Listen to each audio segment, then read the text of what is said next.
Rich Living. We have been gone for a little while, and we're jumping back into the saddle here, and I just wanted to pick up. I had started a pantry series, it's been a couple months now, and did a few videos on it, and we kind of got sidetracked with some other stuff, but I wanted to pick back up on that, and because there's a few more things I wanted to talk about concerning the pantry video. I know there's a lot of you guys that already have your pantries established and stuff, so this stuff is probably just elementary to you, but I know there's also a lot of people that have never even thought about a pantry, or if they've thought about a pantry, they don't know where to start. Again, we live in a world where we've got two different mentalities or two different perspectives of where we come in to cook. Some are able to cook everything from scratch, and some, I guess it's maybe more like three, because some can cook everything from scratch. Some can do, they can throw their turkey, fresh turkey in the oven, or their chicken, they can cook the meat, but then when it comes to the side dishes, maybe they're dependent upon the boxed goods. And then there is the sect that is totally boxed or fast food. They would have no idea what to do with a raw turkey, a bag of flour. And that, pretty much the two I really want to focus on and encourage are the last two. Because if you're deciding to put a pantry up for whatever cause, whatever your conviction is, whatever you feel the importance in your life to do that is, you need to realize that if you're buying boxed stuff, you're limiting yourself. If you're putting, it's not to say, if you're stuck on boxed items, and that's really what you want to do, or it's really just what you're comfortable with, and you're just putting your pantry up for 3 months, 6 months, they're probably going to be okay. But if you're going for a pantry for longevity, and if you're also going for a pantry to help reduce your output, your financial output when it comes to food, because believe it or not, to eat from the box is very expensive. To eat from the box is also very limiting. Even though when you go in the grocery store, we have and a lot of you know this, we organic, and when we go in the grocery store, we can walk down an aisle, and we're surrounded by a variety. Maybe it's a variety of pasta dishes, or a variety of cakes or something.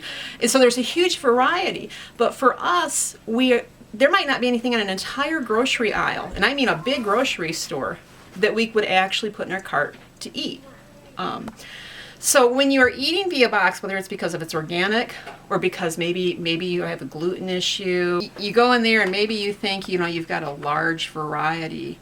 What you really, if you stopped and you realized how limited you really are, you find yourself in a box. Sorry. If you go and you buy a cake mix, that's all you can make with it. I know you can make cookies and maybe cupcakes, but that's it, all right, for the most part. And I know I'm going to get some comments of some real creative people that have done more with it, and that's great, but you get my general gist here. You go and you buy a box of hamburger helper, and you get, I don't know what flavors they have now. I used to, when I was first married, do the lasagna hamburger helper. That's all I can remember. There's cheeseburger too. And that's what you take that box home, and that's what you're getting. And it's different than if you go and you buy the ingredients to make the raw, or the from scratch ingredients to make that product. Then if you decide, you buy everything for lasagna, and you decide, hey, I don't want lasagna, I'd rather have pizza. You've got most of the ingredients to make that different item. So the variety is what I'm talking about. And so back to the pantry. So when you're thinking about your pantry, think about variety, but variety not in exact necessarily the products you're putting in, but the variety that you will get out of those products put in. For example, let's say we had some flour, baking powder, and for purposes here, store-bought yeast, and some form of fat. Okay, it can be olive oil. I know you're not gonna, unless you're canning your butter or freezing your butter, you're not gonna have butter in your pantry for high qualities, but you could use you can use lard, shortening, whatever, some form of fat that you would need. But if you had these few basic products, you would get a slew of products out of them. You would be able to make breads, rolls, dinner rolls, breakfast rolls, tortillas, crackers, pie crust, biscuits, scones, my cheat sheet here. These are things that, did I say pizza crust? Pizza crust. These are things that we most commonly make, but there are other things that, I know other people use these exact same items to get other products.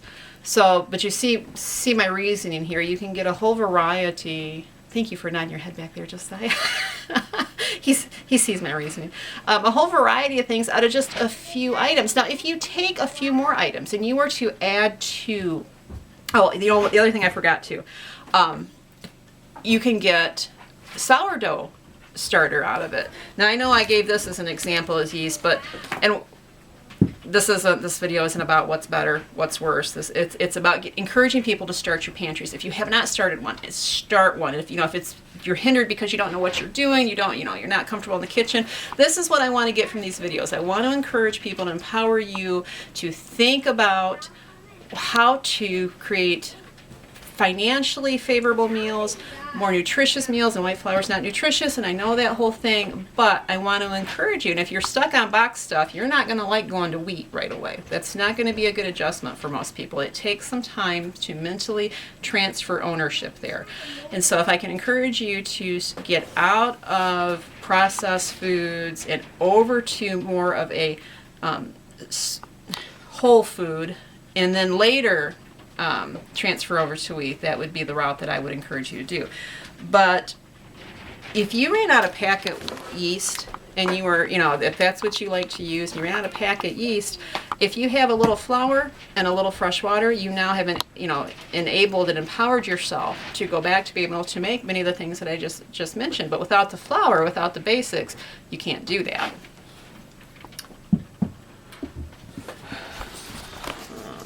Okay, so back to if you add a few additional items. If you were to add some sugar, cornmeal, and I'm going to use my cheat sheet here,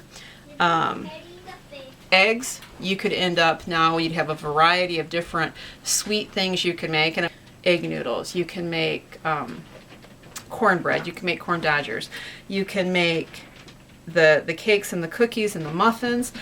Now, if you added a little bit more, if you were to add beans and canned hamburger to the mix, you could have real simple without additional ingredients. You could have bean soup, you could have refried beans, you could have bean tacos, you could have meat tacos, you could have hamburger gravy. Of course, you have to have milk over biscuits.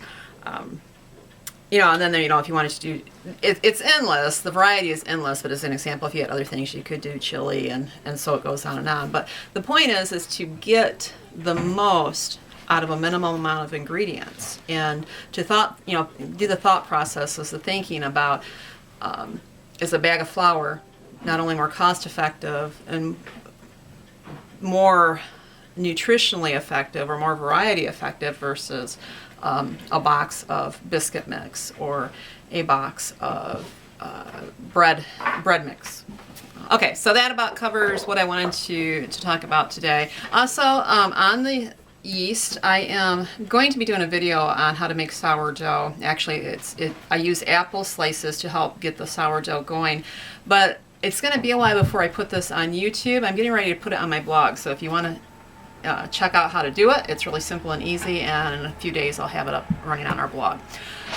Also, if you like this video, please don't forget to share and subscribe. If you haven't subscribed already, make sure you give us a like if you liked it. And if you didn't like it, you know what? If you don't have anything nice to say, don't say it at all. You know who you are. Oh.